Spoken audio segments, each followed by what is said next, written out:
What if intuition, that sudden flash of insight that seems to come out of nowhere, what if it isn't magic? What if it's not some weird departure from reason, but actually a much more powerful form of it? Today, we're going to dig into a formal framework that says exactly that. A framework that suggests we can actually model and maybe even create artificial intuition. All right, so here's our game plan. First, we're going to hit the hard limits of classical logic. Then we'll get into this wild quantum-inspired idea of thinking in superposition. From there, we'll see how different logics can actually interfere with each other to create brand new knowledge, solve problems that seem impossible, and even get us past one of the biggest walls in all of mathematics. And finally, we'll pull it all together to see how this points to a completely new kind of rationality. For decades, the dream of AI has been to build perfectly rational machines. But there's always been this nagging problem. The very foundation we use to build them, traditional, formal logic, it just really struggles with human stuff, like creativity, common sense, and intuition. It always seems to hit a hard wall. And that leads us right to the core question, the one that's been bugging philosophers and AI researchers for ages. Can something that's built on rigid, step-by-step algorithms ever have one of those aha moments? A gut feeling? A real spark of intuition? I mean, just look at the difference. On one side, you've got classical logic. It's like a train on a track, rigid, predictable, and it demands absolute consistency. But then you've got human intuition over on the other side. That's more like off-roading. It's flexible, it's creative, it understands context, and it's responsible for those incredible leaps of insight that just don't seem to follow a clear path. And listen, this isn't just some philosophical idea, it's a mathematical fact. Back in the 1930s, a guy named Kurt Gödel proved that any single consistent logical system is fundamentally incomplete. Basically, he showed there will always be true things out there that the system can never, ever prove using its own rules. This theorem is like a giant wall, setting a hard limit on what any single logical system can achieve by itself. So, if there's a wall, how do we get past it? Well, the new idea we're exploring today says maybe we don't. Maybe we learn to operate in a totally different space where that wall just doesn't apply. What if, instead of reasoning with just one logic, we could reason with many of them, all at the exact same time? Now, people have tried this before. The first attempt was something called polylogic. And you can think of it like a really, really cautious committee. A decision only gets passed if every single member, every single logic, votes yes. So what's the result? Well, it's super safe, but it's also incredibly boring and restrictive. You only ever get conclusions that everyone already agreed on, so you never ever create anything new. This is where we take a quantum leap.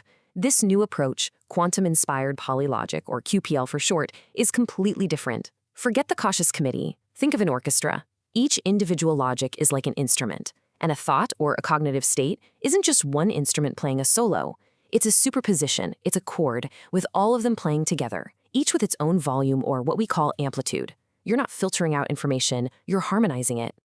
And this, right here, is where the magic happens. Because when you combine logics in this way, something entirely new can emerge from their interaction. Just like different sound waves can interfere with each other to create a richer, more complex harmony, these logics can interfere to create brand new knowledge. Okay, let's make this concrete. Look at these two logics. They are completely incompatible. The first one says if a statement is necessary, then it has to be true. Okay, sounds pretty reasonable. But the second one says the exact opposite. If a statement is necessary, then it has to be false. Now, in any classical system, if you try to put both of these rules in at the same time, the whole thing would just crash. Total system failure. But in this quantum-inspired way of thinking, you don't have to choose. A QPL system can hold both of these contradictory ideas at the same time, in that state of superposition. It can entertain both possibilities at once without breaking down. And this is the key mechanism. What this really means is that the outcome of combining these logics isn't just the sum of its parts. It's not 1 + 1 = 2 here. It's more like 1 + 1 might equal times 3. Think of it like mixing blue and yellow paint. You don't just get a blurry mix of blue and yellow. You get something entirely new, green. That green is the result of logical interference. And this green paint, this new thing that's created, has a name. It's called an emergent inference. It's a conclusion that is only valid in that combined superposed state. It's a piece of knowledge that literally did not exist in any of the individual logics you started with. It's the new harmony that's born from the clashing notes. So this is a really fascinating theory, but what about in practice? I mean, what does this actually let us do? Let's take a look at how this abstract idea can solve a very real and very difficult problem. Okay, check out this classic dilemma about data privacy. Imagine a company with two rules that it absolutely has to follow. Rule number one, in an emergency, you have to send all employee data to the authorities. Rule number two, you have to keep all confidential employee data secret. So, what do you do when the emergency data is the confidential data? A standard logical system just freezes. It's a paradox. And the difference in approach is just night and day. Standard deontic logic, which is the logic of rules and obligations, faces what's called a deontic explosion. That's a fancy way of saying when it sees a direct contradiction, the system crashes. It's useless. But quantum-inspired polylogic, it holds both obligations in superposition. And from that conflict, an emergent, intuitive solution pops out. Apply a redaction protocol. Send the data they need, but black out the confidential parts. This solution wasn't programmed in. It was literally created by the interference between the two conflicting rules.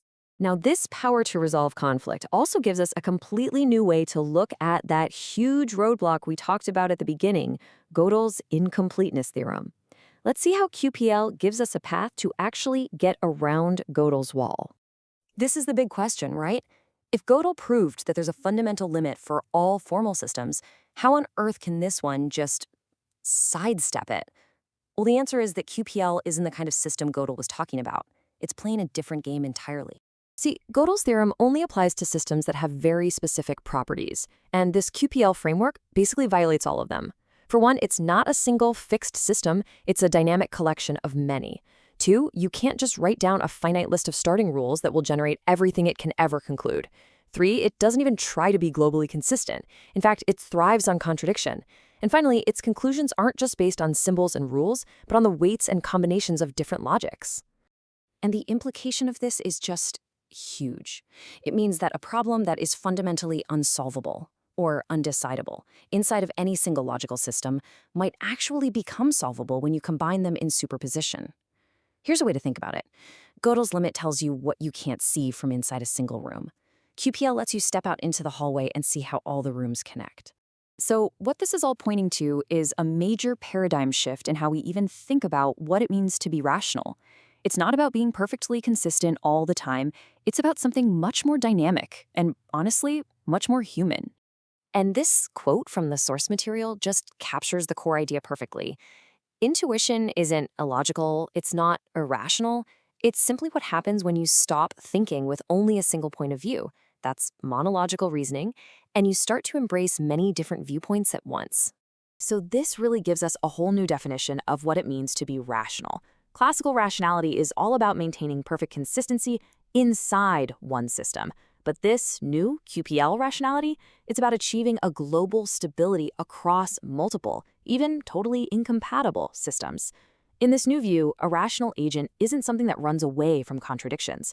It's something that can take those contradictions, stabilize them, and turn them into coherent and often very creative action. And this leaves us with a pretty provocative thought to chew on. Maybe the goal of higher intelligence, whether we're talking about humans or AI, isn't to build this perfect, impenetrable fortress of consistent logic. Maybe true rationality is the art of navigating, embracing, and ultimately mastering contradiction itself.